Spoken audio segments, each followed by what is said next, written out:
The main difference, right, is with the new, since the forms have been updated with Right. agreement of purchase and sale for new construction, the HST rebate isn't included in the forms. So, Okay.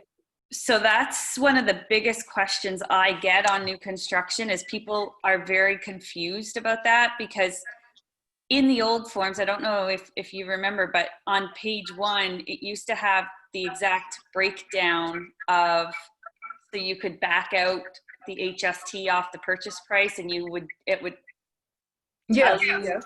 what the Mhm. rebate amount was going to be.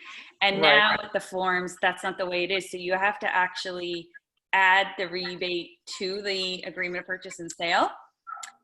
Oh. Yes, so see here where it says HST rebate, you have to check that box and then include it with your pages for your schedules here. Okay. Yeah, so the other thing with that is, of course, because it can't be simple, is that it's not going to be applicable for higher priced new constructions. So your your standard new construction agreements 403, 405 is the HST rebate schedule. I'll just open it so you guys can see it. So this is the HST rebate schedule, and if you see here, this is all of the calculations that Right. That we used to have that. on Yeah. our old form, right? Right.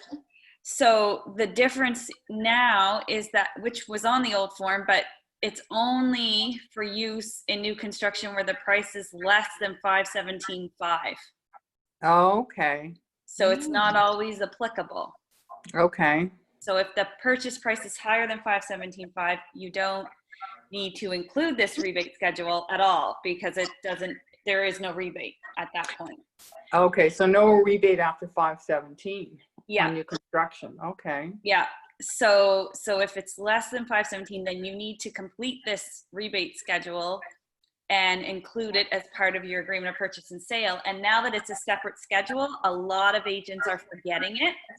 Okay. So then you have to amend it into your agreement and add it later. So it creates a little bit more work for you if you Right. can. Yeah.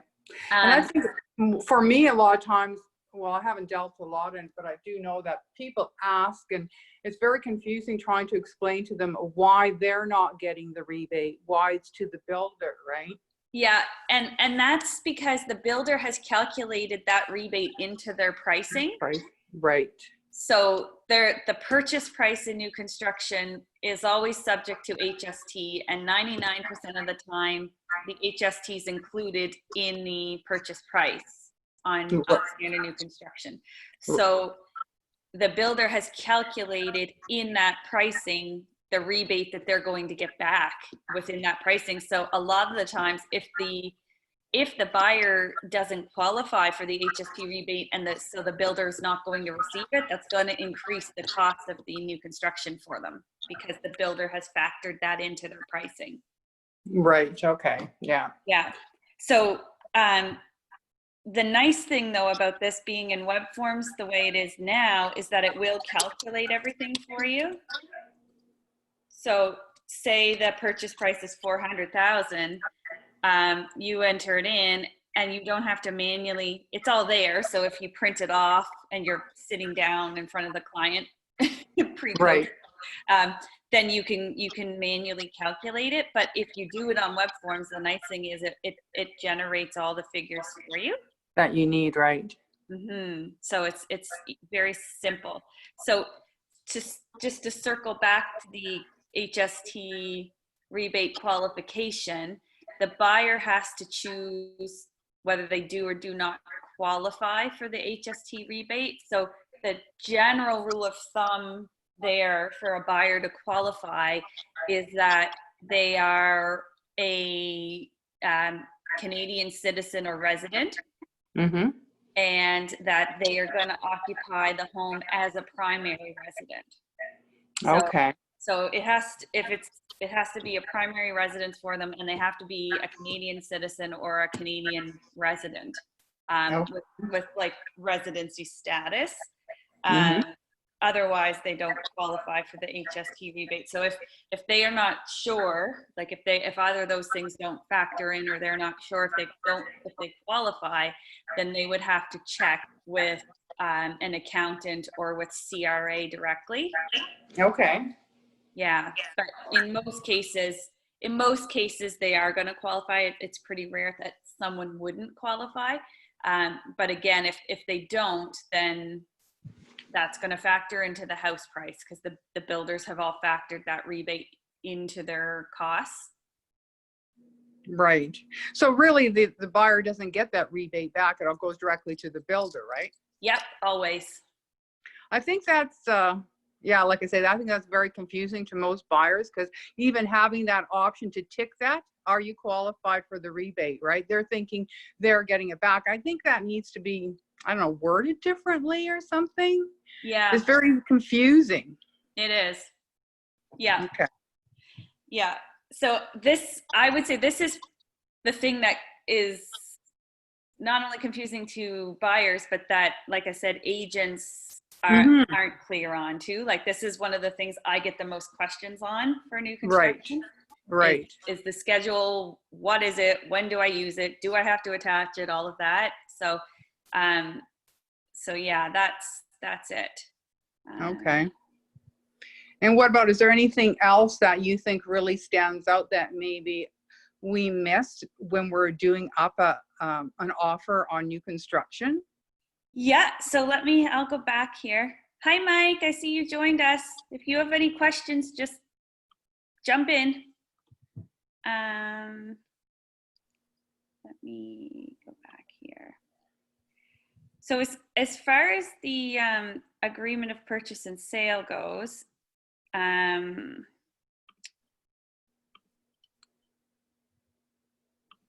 I don't want to start a transaction. One of the things that, well, I can go through with you guys so you guys can see what other questions come up most commonly. So, Right. so we covered off the, oh, somehow I have the regular agreement of purchase and sale. That's not helpful to us.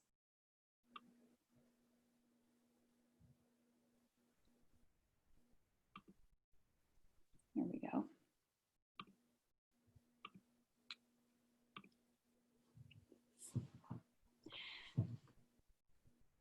So, so the first thing is the HST rebate schedule, right, which we just covered off.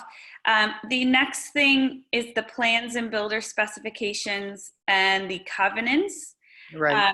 So when you're doing your offer, if you have these items, when you're doing your offer, then you would check them and you're going to include them in the total number of pages here. Mm-hmm. If you don't have them, because sometimes you're offering before you've received the full set of plans and the specifications, you might have the covenants, you might not. You might need to offer before you get all of that, especially if it's already up and finished, rather than something that's, you know, a 6-month build out from Right. start to finish. Then you might not have these right away, and your buyer might just be comfortable to move ahead with the offer and make it subject to those. So if that's the case and you don't have them, then you don't check the boxes and you don't include it in the number of pages. And then when you come to your buyer conditions in 4.1, then you're going to make that part of your buyer conditions. So the final plans and specifications, the covenants, you would check them here. And then, and then whatever your condition date you decide on, that allows the buyer to review these items because they weren't provided up front. And so say there was some major thing in the plan that they didn't like, it does give them the ability to terminate on those items. So if it's not satisfactory, then that gives them the option to terminate if they wanted. So that's sort of the other major difference between the two. is that you may not always have these things. So if you don't include them up there, but make sure you include them in the conditions. And then Melissa, is it the same kind of timeline you would be doing for as a regular offer, let's say 10 days on those kind of conditions to receive the plans and the restricted covenants, or is that a longer time frame? it's usually a little longer with new construction, and sometimes it depends on what stage you're at. So if you're at sort of a ground up build stage where like it's a it's a lot, there's no excavation, like no Yes. foundation in the ground, you're going like start to finish, then it's going to take a little bit longer, because often the builder might not have the plans drafted up, or if you're doing something a little more custom, or your buyer has asked for some changes, then there's going to be some modifications to the plans which they have to have drawn up for you, and there's could potentially be also changes to the specifications which they'd have to change up for you. So Okay. so you could be waiting for them to give you those items, and then you want to have some time to review them. Right. So I would say you're probably 2 weeks or 3 weeks, depending on what stage you're at, and if you have any of those items already. And most of the builders are pretty good about communicating with you on, how long it's going to take. Like some builders, they have their plans custom drafted up. So they're going to tell you, it's going to take a week to 10 days for my CAD guy to do up these plans for you. So then, you're going to need to plan out probably 10 days to 2 weeks, because you might want to, go through and make some changes and once you review them. Right. And then if you're dealing with a builder that's more standardized, where it's A, B, or C, and there aren't really any changes, then you don't have to worry quite so much about the timeline there. Like 2 weeks would be plenty. So it just depends on the builder and what stage you're at. Okay, great. Yeah. So the next part, the deposit tends to be higher in new construction than resale. And again, some builders are very specific on what they want for a deposit. So they might say it needs to be a $10,000 minimum deposit. So that's something that is pretty common in new construction, that the deposit is higher than resale. And then closing, of course, is going to hinge on what the builder tells you they can do for a completion date. This 3.2 with the location certificate, this is a question I also get a lot on broker calls. So you've got an A or B option here. So it's to provide the existing location certificate showing the final location of the footing, or supply a location certificate in buyer's name, which shall show the final location of the footing. So again, it's going to depend on what stage of construction you're at. If you're offering on a new construction that is roof tight or up and finished, then they're going to provide you with a copy of the existing location certificate, because they would have already paid for the surveyor to come in and do that when they put the footings in, and it's going to be in the builder's name. So they're not going to pay for a second survey to come in and switch that out to the buyer's name at that stage.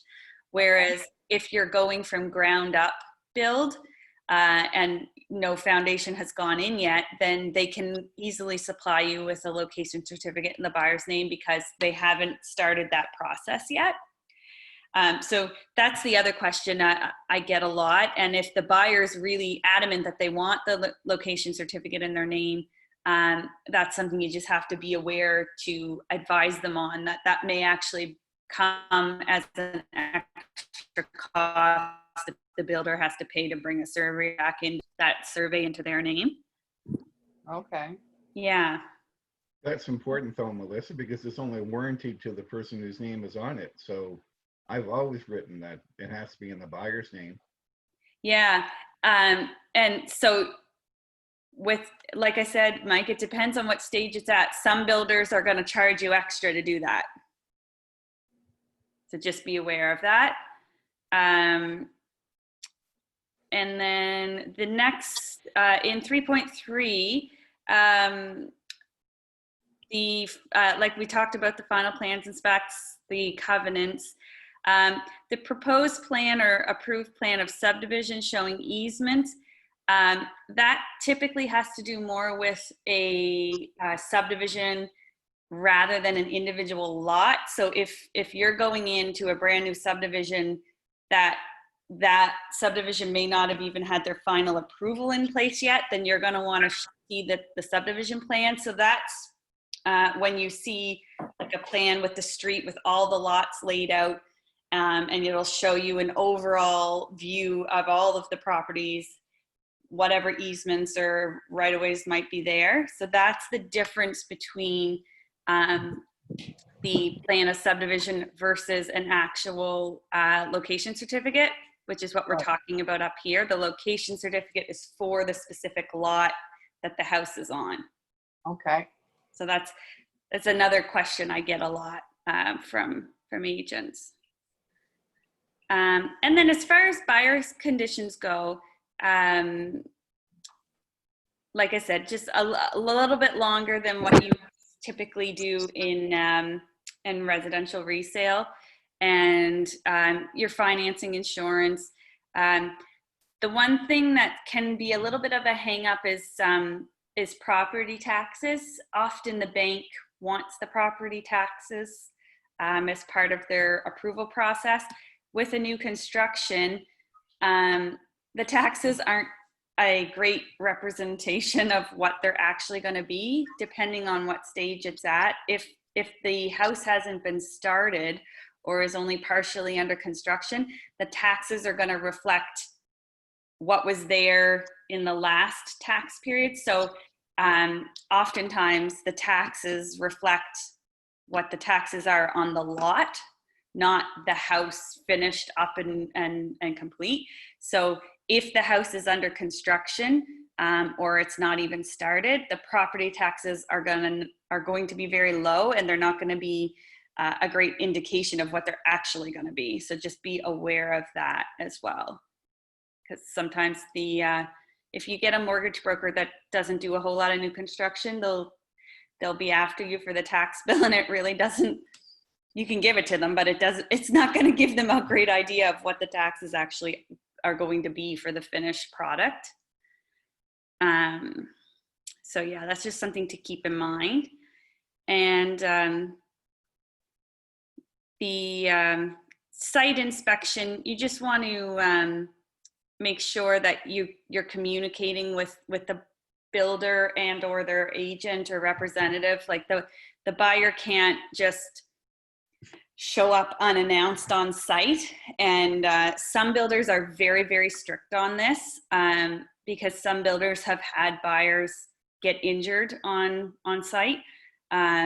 So without an actual appointment, the buyer can be putting themselves at risk. And often if you're dealing with some of the builders' contracts themselves, because some builders have their own APS rather than using ours, they'll have a clause built right into their APS that says the buyer is not allowed on site without an appointment and without one of the builder representatives present. And that's purely because people have gotten injured, because it is a work site, right? So you've got trades and things. And now with COVID going on, that's even more important because with new construction, the trades don't want to be on site with other trades now with COVID. So it's delaying the timelines on new construction, because you'll have only one trade in at a time, where before you could have multiple trades in and out and working on the same day on the same site. So that becomes even more important with what we're experiencing right now, because they don't want a buyer and their agent to just show up unannounced, because that's going to throw off the trades, and they don't want people just showing up. So just something to be aware of, that it's a little bit more important even now with what we're experiencing with COVID than before. This is a new addition, change orders to the APS that we didn't have in the old one, which is nice to see, that any additions, deletions, or changes to materials and or labor agreed to using change order form 442 or a form supplied by the seller shall become part of the agreement. So sometimes you'll have changes to what the buyer wants. Like they may have agreed initially that they wanted, I don't know, hardwood floors, we'll say, and hardwood stairs. And then, you know, they might have been talking to friends and thinking about it and decided, no, we don't want hardwood, we want laminate because our dog's going to scratch the hardwood to pieces. So then you would complete a change order. And some builders do have their own form for that. So you can use their form as well. You just want to make sure that you have both sides sign off on the change. But it's essentially like an amendment to the finishes. And delays is pretty straightforward. The pre-occupancy inspection, again, is pretty straightforward. The only difference here with the pre-occupancy inspection is that that typically includes your deficiency walkthrough. And in new construction, you're going to normally meet the builder. If it's a larger builder, you might meet the foreman or some sort of rep for the builder. Sometimes it's their agent.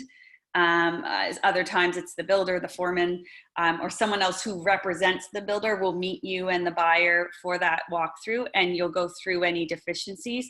And the nice thing is, we used to have to rely on like the builder's own forms for this, or something that we would just draft up. Now there is a standard form in web forms for that too. It's basically just a table. You list the item and you list the amount for the individual item, and then both sign off on it. But if there's something major that's considered a deficiency, then it's something that you want to make sure the buyer communicates with the lawyer on, because you may have a holdback for that item until it's completed.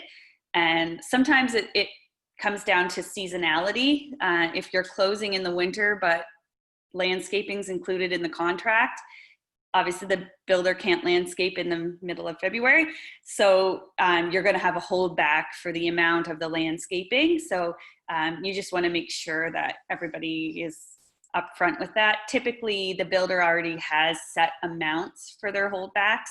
So they'll tell you, you know, the holdback for landscaping is $5,000, and so then your buyer's lawyer and their lawyer will communicate on that and keep that $5,000 holdback until the landscaping's completed.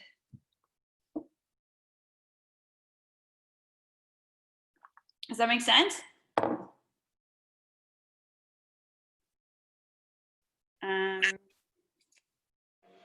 So the next part's the new home warranty. And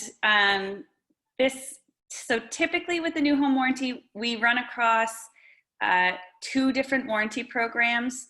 I have heard of a third, but I don't know anything about the third. But the 2 most common are the Atlantic Home Warranty, which is the one that is linked through the Nova Scotia Home Builders Association. So if the builder is a member of the Nova Scotia Home Builders Association, then they are also automatically part of the Atlantic new home warranty program.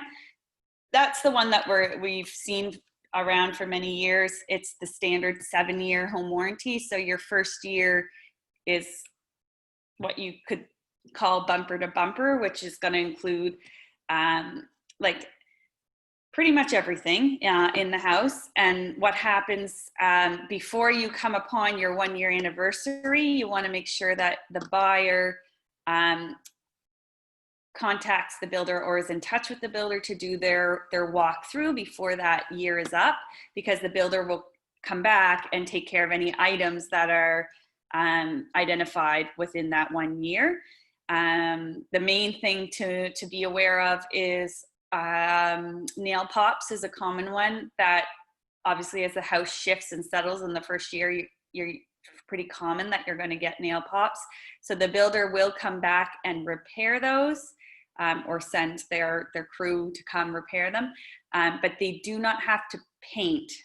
So they will sand, mud, but they, make the drywall repair, but they don't have to actually paint. So it's up to the buyer to cover the cost, or take care of painting. So you, also a good idea to make sure that whatever paint colors they have, that they've been given those by the builder, either touch-up paints or the SKUs, the numbers on the tops of the cans, or a lot of the builders will give them that information in either like a package that they deliver when they take possession, or they'll actually leave the paint cans for them, which has the codes.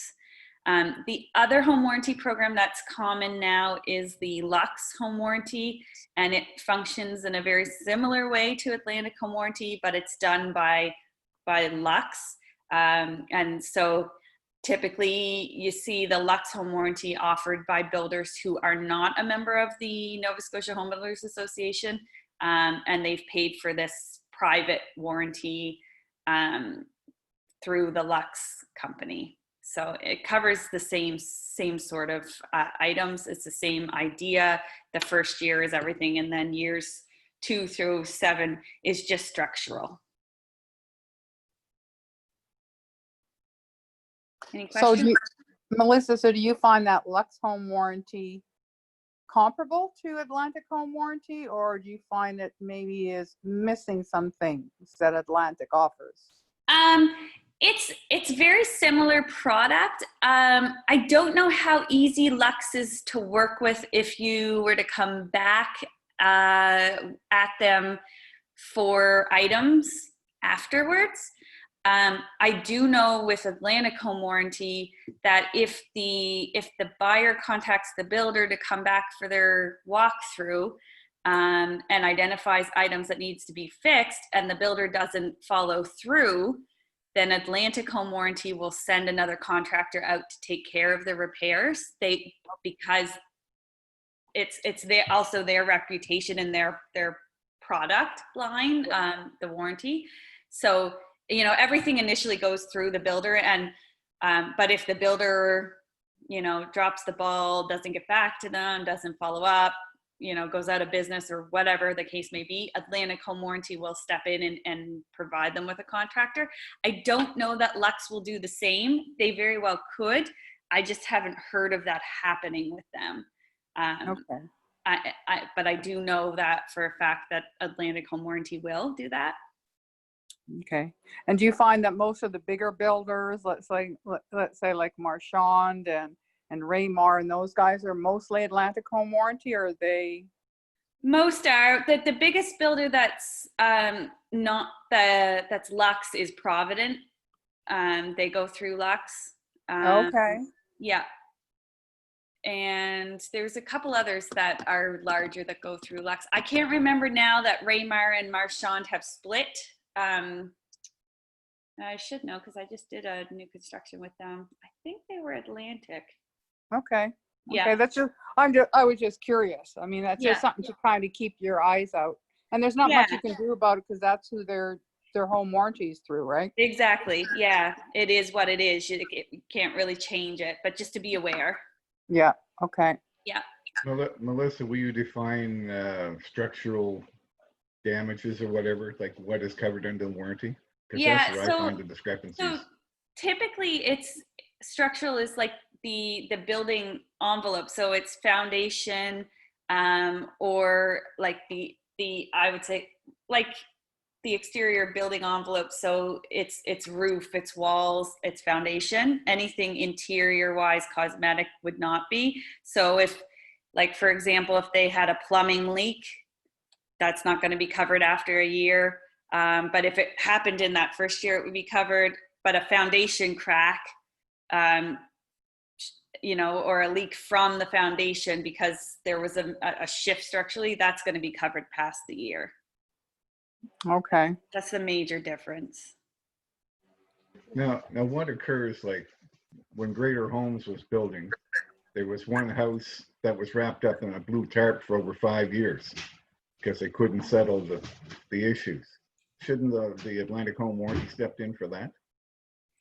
Normally they would, yeah. I know that with Greater Homes, though, they had a few instances, and I don't know if that was one of them specifically, where the buyer was actually suing Greater Homes. So they got tied up in a court battle.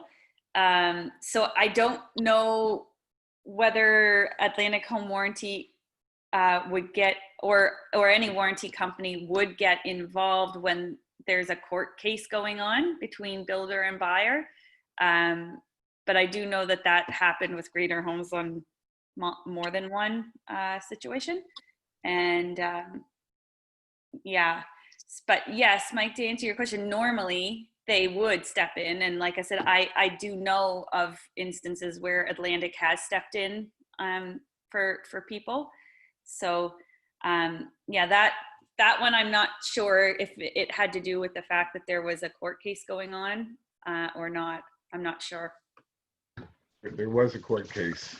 The owner of that company, as you know, had a full-time lawyer, and I actually heard him tell him that they had deeper pockets than the owner of the house, so keep him in court until he ran out of money. Yeah. Yeah. That's a shame. Yeah, it is. It is. And yeah, and that, like I said, I don't know the ins and outs of what happened there, but I do know that there was more than one court case against them, but there was one in particular that, and I think it was that one, Mike, that was, it was very long and drawn out and very contentious. Yeah. There was another one in White Hills too, almost the same thing. Yeah. Yeah. Mm. Yeah. With the same builder? Mm-hmm. Okay. But Greater Homes isn't building anymore. Not under that name, no. Oh, okay. Okay. Should I ask what they are building under? I don't know that they're doing a whole lot residential right now. I haven't run across them. I believe they're United Gulf now. Okay. Yeah. That was a parent company name. Yeah. So they're still doing something in Voyager Lakes, but I don't know who they're building as. Yeah. Oh, okay. That's good to know. Yeah.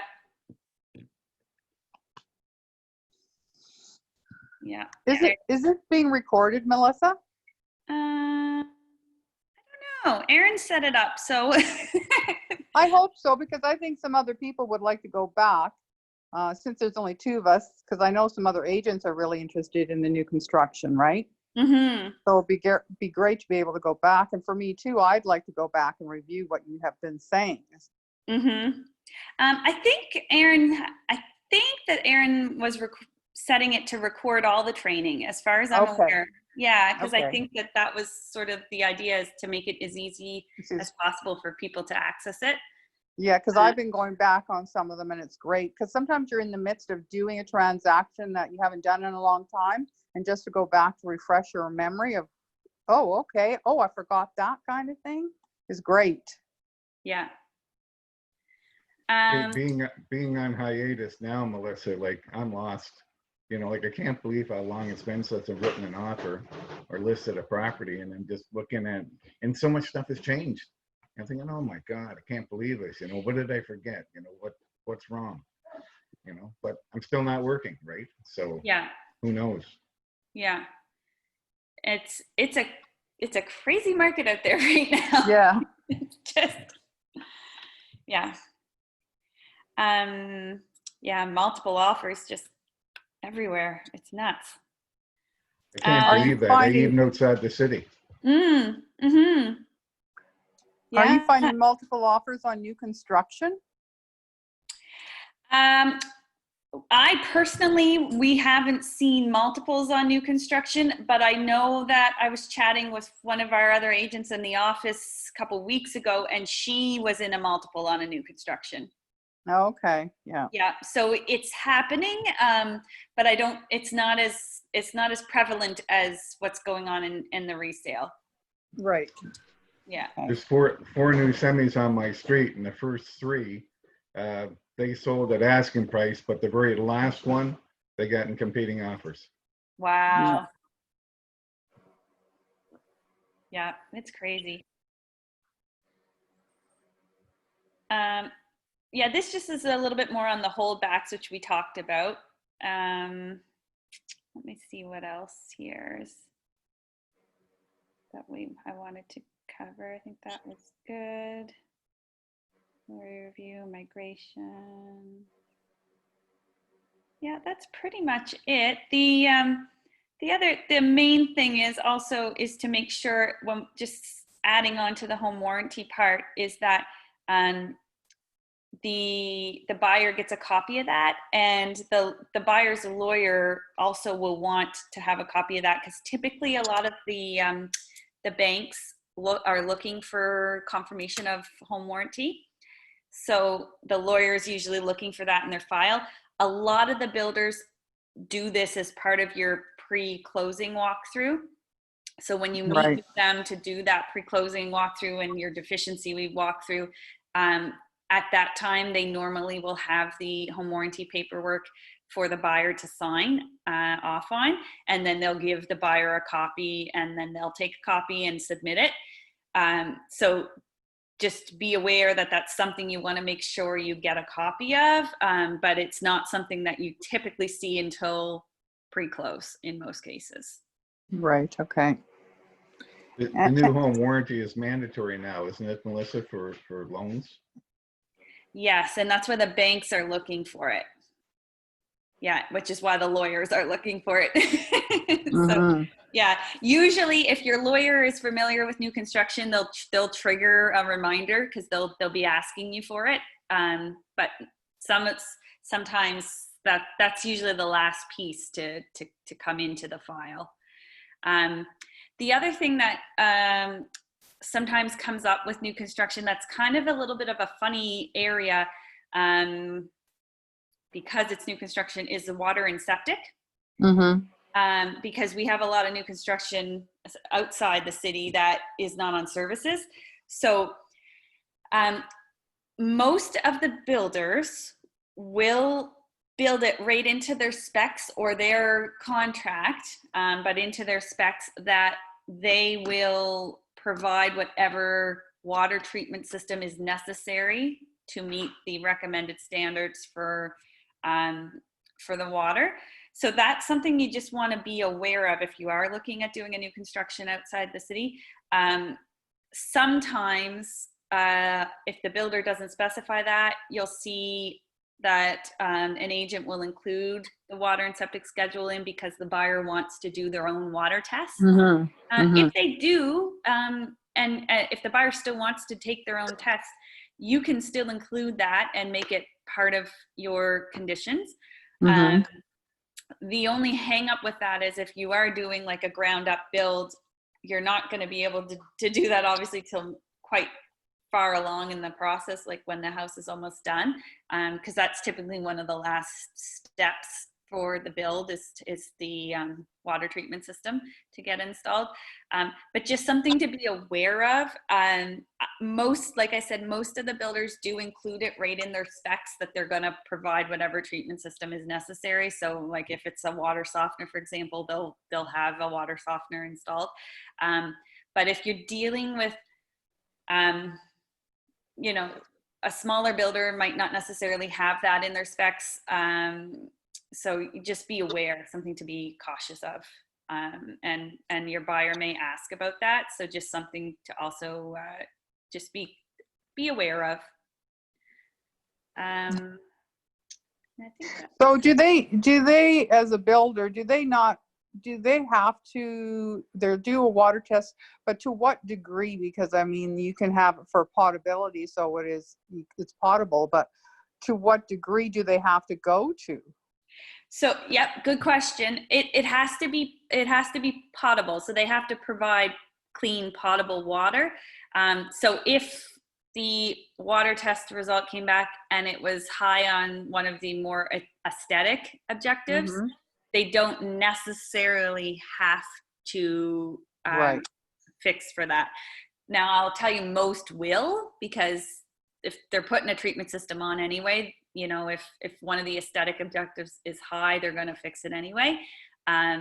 So it's pretty common that they're going to fix whatever needs to be fixed, but they don't have to fix an aesthetic objective. So if you're concerned about that and it doesn't clearly state that in their specs or their contract, it's something to put in, especially if it's important to your buyer. Right. Yeah. Because would they not get a copy of the testing, the water tests that were done and the results? Would they get a copy of that, the septic certificate and also the well certificate? Yep. Yeah. Yeah, Okay. they would get all of that. Okay. Yeah. That would be towards closing. Yeah, well, actually, your well and septic certificates would be near the beginning, because your septic and well are two of the first things to go in. Right. Okay. So you'd have those, that the paperwork for both of those up front, but the actual water test results, most of the builders don't bother with installing the treatment system until the house is up and almost finished. Right. Before they have like a water treatment system put in and a company come in and test and do that. Okay. Okay. Yeah, so that part's near the end. Okay.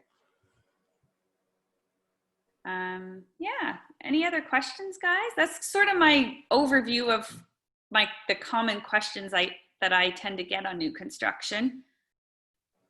Okay. I have an anomaly, Melissa. I sold a semi years ago that one of our fine builders built, who was notorious for not finishing stuff.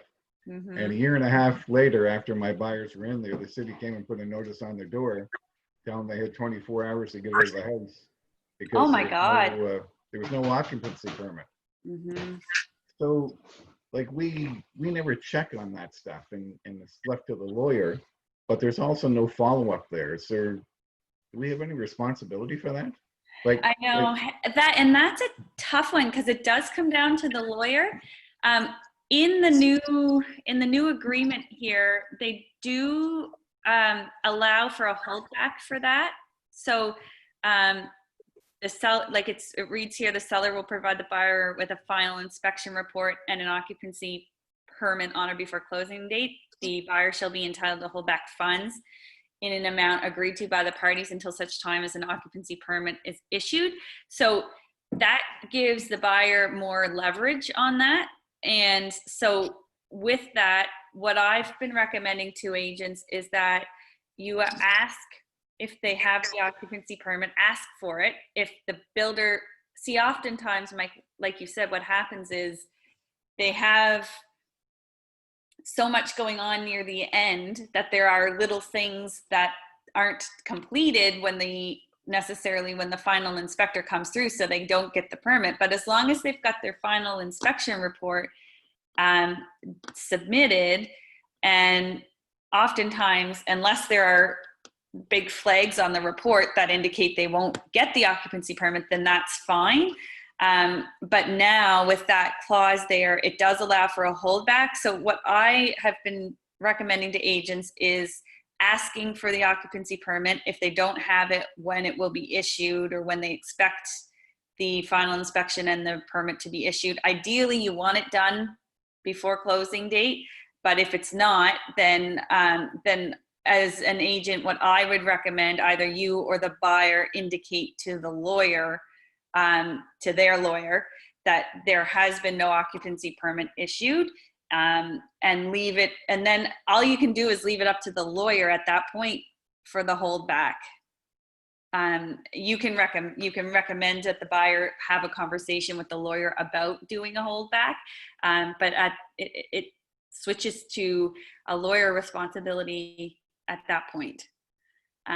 So that's that's really the only thing you can do is just ask for it. And then if it's not provided, make sure the lawyer and the buyer are aware and that they have a conversation about it and to determine whether they need to do a holdback. Yeah, this builder wouldn't do anything. The lawyer contacted him. He wouldn't do anything, and she was in tears. Yeah. So I just told her to phone up the two TV stations. They'd love to have a story. And as soon as she had an appointment for them to come up, phone up the builder and invite him. And Yeah. he was there first thing in the morning with all kinds of promises. Yeah. And it was fixed within about a week and a half. It's just so frustrating. It's frustrating for the buyer, and it's frustrating for you as an agent, right? That you have to go to that length to get a builder to follow through. Unfortunately, not to speak negatively, but there are, like in any industry, we've got bad apples in every industry, and unfortunately, there are some bad apples as far as builders go with that, and they're notorious for not finishing and not following up. But on the flip side, we do have some wonderful builders that are very good about it. So I know it, but it's very frustrating. And when you have a builder that is that adamant that they're not going to do anything, and they won't close if you do a holdback, Yeah. then your hands are tied, unfortunately. And all you can do is advise you as the agent can just advise them on their options and tell them to talk to their lawyer, and the lawyer has to advise them on what to do. Is the risk worth closing, right? And the problem is, so although it's not our responsibility, we wear it. We're the face We do. of the sale, right? Yeah. So regardless. And this particular company is, again, no longer in business, thank God, after a long, long history. That they didn't like me because I always called them awful contracting right to their face. So they hated me. Yeah. It's frustrating. Yeah. I think I do know who you're talking about. Anyway. The unmentioned company like Trump, right? Yes, exactly. Yeah. Yeah. Anyway, any other questions, guys? You do a great job, Melissa. Thank you very much. Thanks. No, you. that was good, Melissa. Thank you. I'm just on my way driving. Okay. Drive safe. Okay, thank you very much. And that was great. Okay. You're welcome.